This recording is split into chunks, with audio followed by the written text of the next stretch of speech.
চালসায় বিধায়ক পুনা ভেংরাকে সংবর্ধনা তুলে ধরা হলো 5 দফা দাবি।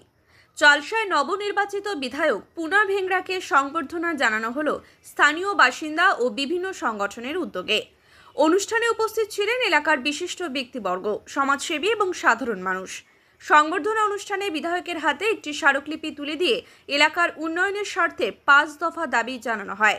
দাবিগুলির মধ্যে ছিল রাস্তা সংস্কার, পানীয় জলের সমস্যা সমাধান, স্বাস্থ্য পরিষেবার উন্নতি, যুবকদের কর্মসংস্থানের সুযোগ। আজকে যে অনুষ্ঠানটি করা হলো তো এটার বার্তা কি আপনি? দেখেন, এটা অনুষ্ঠান না, এটা আমাদের আপসি একটা প্যার আশীর্বাদ সবার আমাদের একটা জড়িত। আজকে এই কালী মন্দির থেকে আমাদের অনেক পুরানো রিস্তা আছে। আজকে আমার 2বার এমএলএ হওয়ার পরে প্রথমে অনেক আমার সুযোগ পাইছিলাম, আশীর্বাদ পাইছিলাম। এই আজকেও সব দাদারা আশীর্বাদ করে আজকে আমি এই জায়গায় আছি। আমাকে একটা আশীর্বাদ প্যার দেওয়ার জন্য আমাকে ডাকা হয়েছিল, সম্বোধনা দিল। এখন আমি আমাদের ব্যবসা সমিতি সবাইকে ধন্যবাদ জ্ঞাপন করতে চাই যে প্যারটা দেওয়ার জন্য। আর আগে আমার সাথে হামেশা থাকার জন্য আমি দাদার সঙ্গে একটু আশা রাখি, তো এটাই আছে। এর পরবর্তীতে আপনাদের উন্নয়নের দিকে ভূমিকা কি?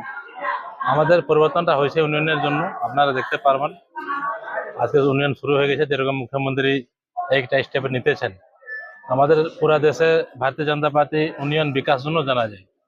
এই জন্য আজকে আমাদের ভারতে 22 স্টেট এসে আজকে রাজ করতেছি মোদীদের নেতৃত্বতে। আর পশ্চিমবঙ্গ খুব তাড়াতাড়ি বিকশিত বাঙাল হবে, সোনার বাংলা হবে, এটা আমরা সবাই মিলে একটু আশা করি। ধন্যবাদ।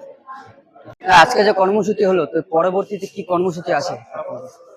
পরবর্তী কর্মসূচি বলতে গেলে হচ্ছে আজকে তো আমরা যে আমাদের নবনির্বাচিত দ্বিতীয়বার বিধায়ক হয়েছে তাকে আমরা সম্মাননা দিলাম, এবং আশেপাশে তার যে সংগঠনের যারা মেন জায়গায় আছে তাদের সবাইকে আমরা সম্মাননা দিলাম সমিতির পক্ষ থেকে। এবং আমি আমার যারা ছোট ভাইরা আছে তাদেরকে বলেছি যে পরবর্তী একটা মিটিং ডাকার পরে আমরা তো যে 5 দফা দাবি দিয়েছি এটা আজকে আমরা পড়েও শোনালাম। হ্যাঁ, অনেক রকম, এটা তো 5 দফা দাবি দেওয়া হলো এবং অনেক রকম সমস্যা আছে। হ্যাঁ, যে সমস্যাগুলো হচ্ছে আমাদেরও বয়স হচ্ছে এবং তার জন্য আমরা সম্পূর্ণভাবে হয়তো আমাদের বিফলতাও থাকতে পারে যে আমরা সেইভাবে কাজ করতে পারছি না এবং আমাদের সাথে সবাই হয়তো সাথ দিচ্ছে না। এখন ডিজিটাল দুনিয়া, নতুনভাবে নতুন ইয়ং অনেক ব্যবসাদাররা যারা আছে তারা যদি এটা কি বলে দায়িত্ব একটু নেয় সবাই মিলে, তো সেই জন্যই আমরা একটা মিটিং ডেকেছি যে আগামী শনিবার দেখা যাক তখন নতুন করে যদি একটা। আজকে যে অনুষ্ঠানটা হলো তো এটার বার্তা কি দিবেন? বার্তা দেওয়ার থেকেও ধন্যবাদ জানাবো বেশি, কারণ চালসার জনগণ যেভাবে আমাদের ভোট দিয়ে জিতিয়েছে তার জন্য ধন্যবাদ। এখন যেহেতু আমরা শাসক দল, আমাদের দায়িত্ব অনেক বেশি। যেই দাবিগুলো দেওয়া হয়েছে সেই দাবিগুলো আমরা পূরণের 100% চেষ্টা করব। আচ্ছা আচ্ছা, পরবর্তী উন্নয়নের দিকে কি ভূমিকা থাকবে আপনাদের?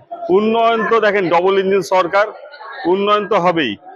আমাদের যেহেতু টুরিস্ট স্পট এখানে ডিমান্ড করলো, দাদাও আশ্বাস দিয়েছে, যেহেতু পুনাদা এখানকার এমএলএ, তার উপরেই নির্ভর করবে যে আমাদের নাগরাকাটা বিধানসভা কতটা উন্নয়ন করবে।